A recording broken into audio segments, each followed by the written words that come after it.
Hi guys, so as you can tell by my voice, I've not been feeling too great, so I'm really excited about this segment, but I'm going to let the man himself introduce this one. Hi and welcome to the latest segment for Jump the Apex. I'm Igor Maniac, and this segment is basically to do with the new rule set. Please invite me along to try and help disseminate some of the latest changes and some of the things that are happening in the new rules. And this section is called Igor Explains.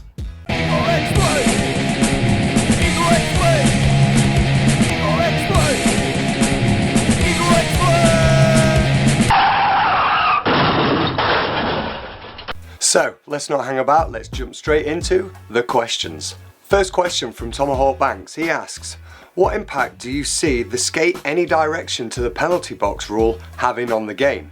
Do you think that this will compromise safety of the skaters or the referees?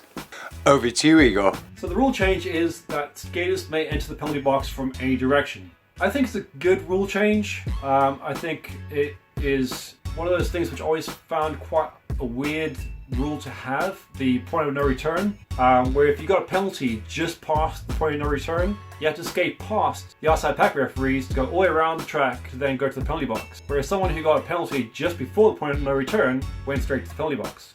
I think the skaters being able to go to the penalty box in either direction mean they get to the penalty box quicker and are then able to re-enter into gameplay a lot sooner. Whether this is a safety issue or not, I don't think it is. Skaters are already leaving the penalty box to come onto track and do so in either direction. Skaters that get a penalty past the point of no return skate past outside pack refs. So if we had this clear understanding from both the skaters and the officiating side that skaters going either direction to the penalty box, if they're aware that referees, especially outside pack referees, are busy watching the action on the track and those skaters go behind them, there's no safety issue. They can go to the penalty box quicker and therefore re-enter into the game quicker.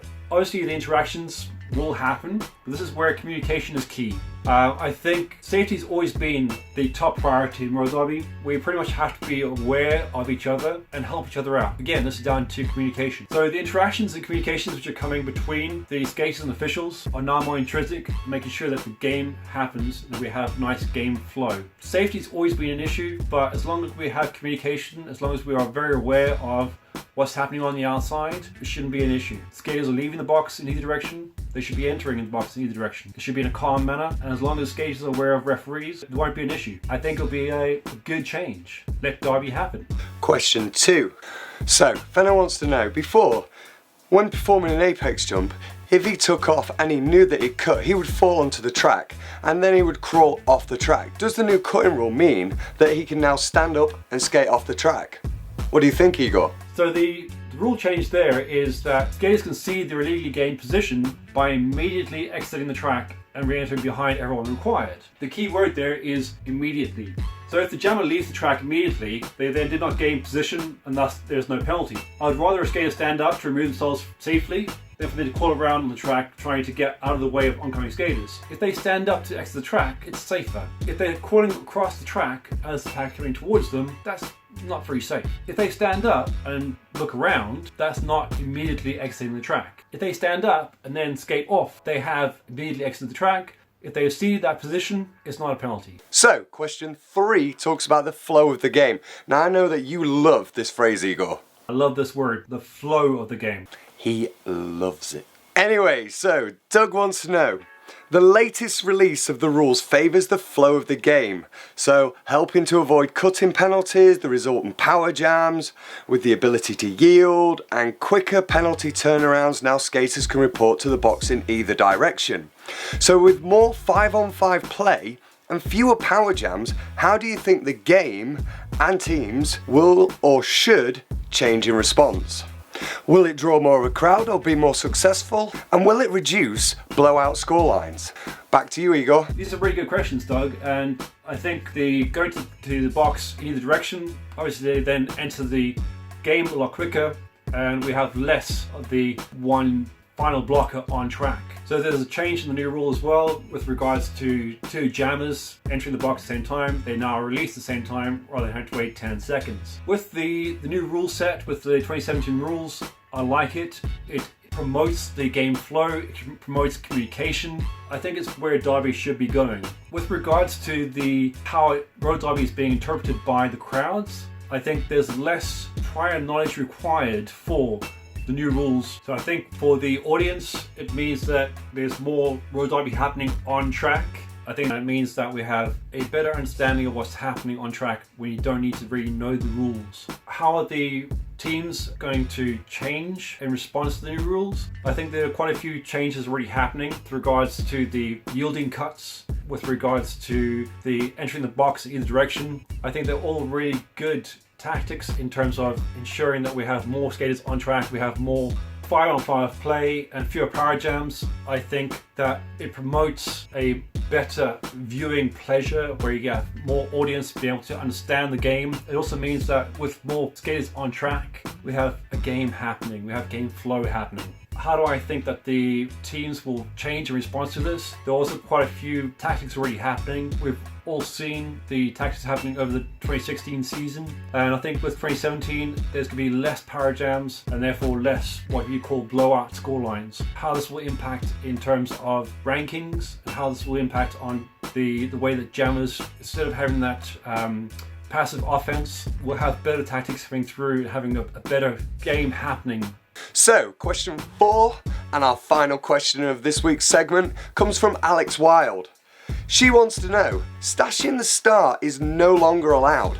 What effect will this new rule have on star passing tactics? Does this mean jammers must only remove the panty to immediately initiate a star pass attempt, or can we hold it in plain sight? Last question, Igor, make it a good response.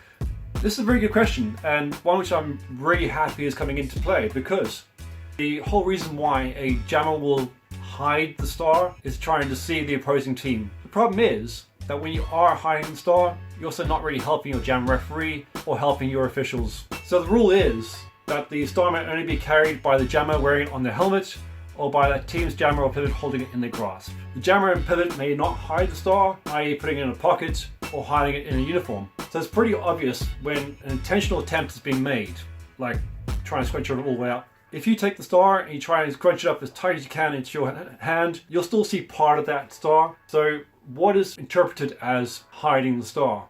Hiding a star is generally on your person. If it's in your hand and you scrunch it right up, that's still meeting the requirements of the rule because you have it in your hand. So the referee can't see the helmet cover. That referee will ask the jammer to ensure that the helmet cover is visible. If the jammer can't show the helmet cover to the referee, generally that means that there's a star stash happening and a penalty is most likely going to happen. Ultimately, we want to ensure that we have a flow of game happening where the referees are aware of where the star is all times. Let's make sure that the skaters and referees work together. Let's make sure that we have a game. So ultimately, the star stash is still going to happen. But now we're going to have the helmet cover in a grasp rather than on the body, which means the referee will be able to see that star. And when the star pass occurs, the referee will be able to see what happened and we'll be able to award the points correctly. Let's help our officials, let's help our referees. So, I hope you got everything that you needed from those answers. I feel they were very comprehensive, but then again, what do we expect? It's Igor. He knows nearly everything. Anyway, as he's the main star of this segment, I think we should let Igor sign out. I've been Toots, this has been Moss the Mod Monkey, and we love Igor. Yes we do! And that's it for this week. This has been Igor Explains. I'm Igor, this is JumpTheApex. See you next week. And on the count of 3, go, go, go, go, go, go. On the count of 3, everybody run back to your fantasy. Now, go. So guys, remember, if you want any of your questions to be answered by Igor about the rules of the game, be sure to leave a comment below, or you can message the JumpTheApex Facebook page. Isn't that alright, Moss?